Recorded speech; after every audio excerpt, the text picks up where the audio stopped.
নমস্কার। শিবাদ্রিজার কল্পকথায় সব বন্ধুদের আবারও স্বাগত। আজ গল্প পুজো উপলক্ষে প্রেম। আজ প্রথম পর্ব পড়ে শোনাচ্ছি। রূপাঞ্জনা, তোদের এই কলকাতা শহরে দুর্গাপুজো নাকি দারুণ হয়। খুব মিষ্টি হাসিতে জুঁই তার বান্ধবীকে জিজ্ঞেস করে। রূপাঞ্জনাও খুব আকর্ষণীয়ভাবে উত্তর দেয়, হ্যাঁ হয়তো, কেন রে?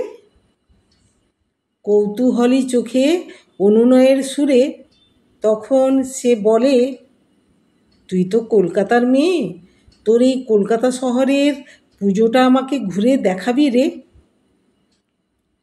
ঠাট্টার হাসিতে রূপাঞ্জনা উত্তর দেয়, ধুর, কলকাতার পুজো দেখতে মেয়েরা বেরোয় নাকি?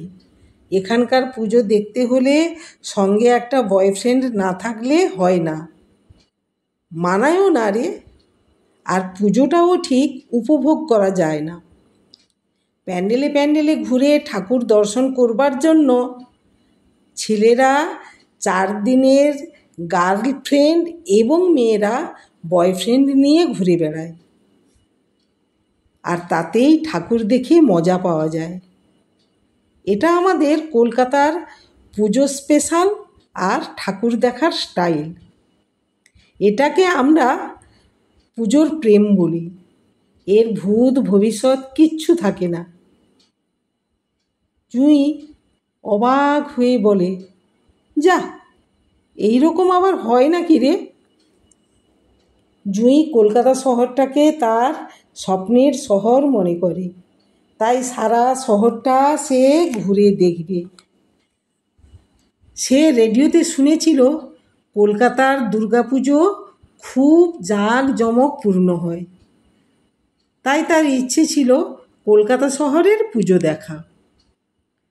বাড়িতে সে রেডিওতে মহালয়ার ভোরে বীরেন্দ্রকৃষ্ণ ভদ্রের জোরালো গলার চণ্ডীপাঠ শুনত। তখন তার নিজেকে নস্টালজিক লাগত। সে মনে মনে কলকাতার পুজো নিয়ে একটা ছবি এঁকেছিল, আর সেই ছবি যেন তার চোখের সামনে ভেসে উঠত। রূপাঞ্জনা হেসে বলে, তুই তো পুজোর কটা দিন হোস্টেলে থাকবি বলছিস, তুই টেম্পোরারি বয়ফ্রেন্ড নিয়ে ঘোর, তোর ঠাকুর দেখাও হবে, কলকাতা শহর কিছুটা হলেও চেনা হবে। সেটা আবার কী রে? জুঁই খুব আশ্চর্য হয়ে প্রশ্ন করে। রূপাঞ্জনা বলে, আমিও তো টেম্পোরারি বয়ফ্রেন্ড নিয়ে পুজোতে ঘুরে বেড়াবো। এর মানে হলো পুজোর 4 দিন পেরিয়ে গেলে আমরা পরস্পরের সঙ্গে কোনো যোগাযোগে থাকবো না। জুঁই এই প্রস্তাবে কিছুতেই রাজি হয় না, কিন্তু বান্ধবীর অভয় বাণী শুনে অবশেষে সে রাজি হয়। রূপাঞ্জনা কয়েকদিনের মধ্যে তার পুরনো এক পরিচিত বন্ধুর সঙ্গে জুঁইকে জোর করে আলাপ করিয়ে দেয়। রূপাঞ্জনা ও জুঁই দুজনে ক্লাসমেট এবং দুজনে রাজাবাজার সায়েন্স কলেজে পড়ে। রূপাঞ্জনা যার সঙ্গে জুঁইয়ের আলাপ করিয়ে দেয় তার নাম অরিন্দম।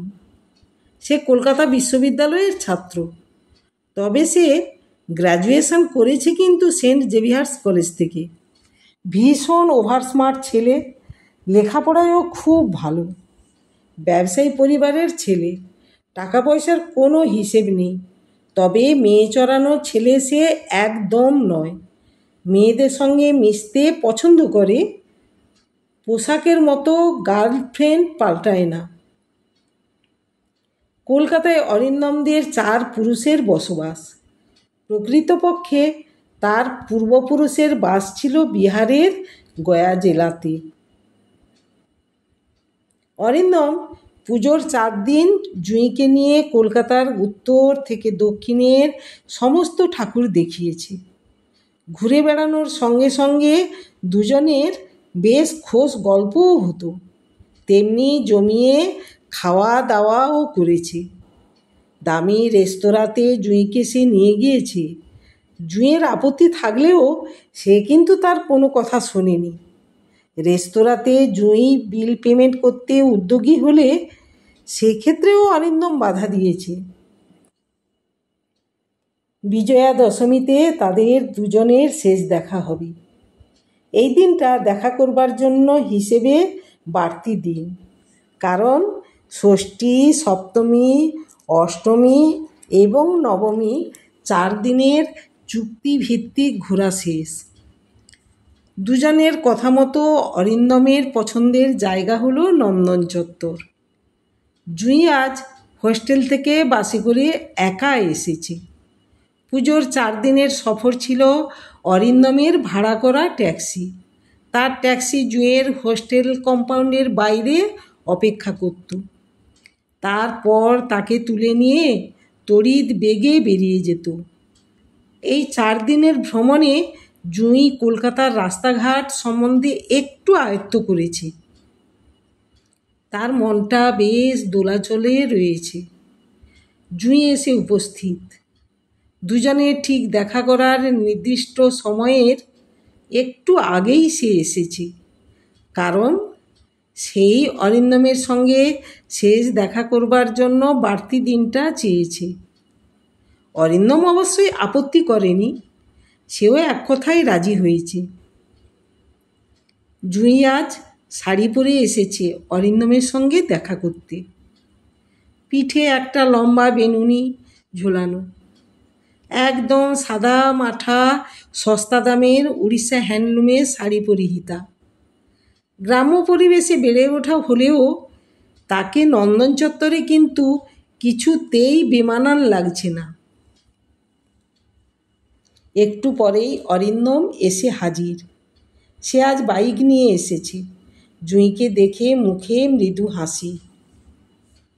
এরপর দুজনে নন্দনের ভিতরে প্রবেশ করে একটা পছন্দের জায়গাতে গিয়ে বসে। জুঁই প্রথম কথা বলা শুরু করে। অরিন্দম, এই 4 দিনের সঙ্গী সম্পর্কে তোমার কিছু বলার নেই? অরিন্দম খুব সাবলীলভাবে উত্তর দেয়, না, আমরা পুজোর দিনগুলো ঠিক ওইভাবে কাটাই এবং বেশ উপভোগ করি। আর তুমি জানতে চাইছো তোমার সম্পর্কে কিছু বলার আছে কি না? আরে, তোমাকে নিয়ে চিন্তা করলে তবে তো তোমার সম্পর্কে কিছু বলার থাকবে। খুব তাচ্ছিল্যের সুরে অরিন্দম কথাগুলো বলে। আলটিমেটলি জুঁই একটা মেয়ে তো, আর একজন ছেলের মুখে নিজের সম্পর্কে এই রকম কথা শুনে একটু তো খারাপ লাগবেই। অপমানে তার নিজেকে মাটির সঙ্গে মিশে দিতে ইচ্ছে করছে। জুঁই তাকে খুব ভালোভাবে দেখছে আর ভাবছে, কলকাতা শহরের কংক্রিটে তৈরি বাড়িগুলোর মতো এরাও স্পন্দনহীন। এদের মনে হয় উপলব্ধি করার কোনো ক্ষমতা নেই। অরিন্দম বুঝতে পারছি জুঁই ঠিক কী বোঝাতে চাইছে তাকে, কিন্তু তার কাছে স্পষ্ট হলেও সে ধরা দিতে নারাজ। জুঁই চুপ দেখে অরিন্দম রেস্টুরেন্টে যাওয়ার জন্য অনুরোধ করে, কিন্তু সে অফারটা ফিরিয়ে দেয় এবং বলে, আমার অনুরোধে তুমি এসেছো, তাই আমার ভালো লাগছে। তোমাকে ধন্যবাদ জানানোর জন্য আমি ডেকেছি অরিন্দম, এর বেশি কিছু নয়।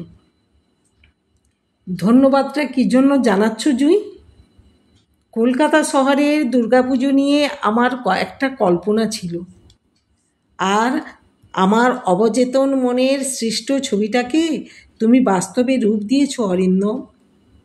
এবার সে একগাল দুষ্টু হাসি হেসে জুঁইয়ের মাথায় আলতো একটা গাঁটটা মারে এবং বলে, আমি যে তোমার সঙ্গটা উপভোগ করলাম জুঁই, এটা বুঝি কিছু নয়? জুঁই অন্যমনস্কভাবে বলে, এর উত্তরটা আমার জানা নেই অরিন্দম। এই প্রথম অরিন্দম তাকে স্পর্শ করল, কিন্তু তার শালীনতা বজায় রেখে। জুঁই এবার দাঁড়িয়ে বলে, জানো অরিন্দম, আমাদের গ্রামের পুজোয় এত আড়ম্বর নেই, কিন্তু প্রাণ আছে। তাই হয়তো অনেক সংবেদনশীল। আমি এবার আসি অরিন্দম।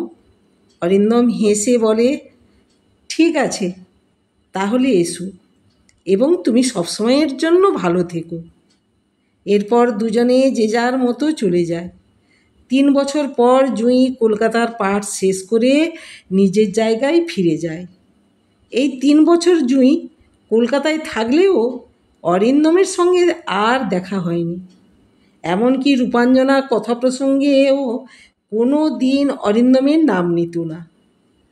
আর কোনো দুর্গাপুজোতেও জুঁই কলকাতায় থাকেনি। গল্পটির পরবর্তী পর্ব শোনার জন্য আমার বন্ধুদের কাছে অনুরোধ রইল।